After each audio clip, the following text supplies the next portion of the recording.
রাজধানীর বাংলা মোটর এলাকা, ইফতারের আর মাত্র কয়েক মিনিট বাকি। তবুও থেমে নেই শহরের ব্যস্ততা। এই ব্যস্ত সড়কের শৃঙ্খলা বজায় রাখতে দায়িত্ব পালন করছেন ট্রাফিক সার্জেন্ট ইমরান হোসেন।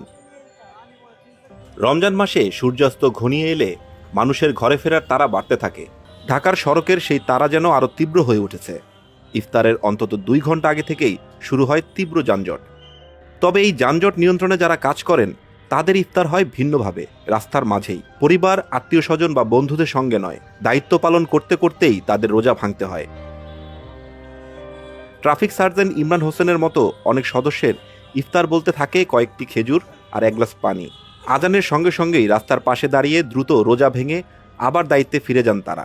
দীর্ঘদিন চাকরি করার অভিজ্ঞতা, এটা আসলে আমাদের মনে স্থির হয়ে গেছে। এটা নিয়ে এখন আর কষ্ট লাগে না।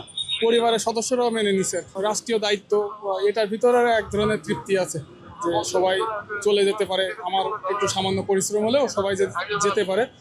এটা এক ধরনের তৃপ্তি আর কি, মানসিক প্রশান্তি কাজ করে। রোজা ভাঙার পরপরই আবার সিগন্যালের দিকে চোখ, হাতের ইশারায় যানবাহন চলাচলের নির্দেশ দেন তারা। দায়িত্বের চাপে ইফতারের মুহূর্তেও খুব বেশি সময় ধরে থেমে থাকার সুযোগ নেই। ইফতারের সময় পরিবারের সঙ্গে বসে খাওয়ার আনন্দ থেকে বঞ্চিত হন অনেক ট্রাফিক পুলিশ সদস্য। তবুও তাদের কণ্ঠে থাকে গর্বের সুর, কারণ তাদের দায়িত্ব পালনের ফলেই হাজারো মানুষ সময় মতো ঘরে ফিরতে পারেন।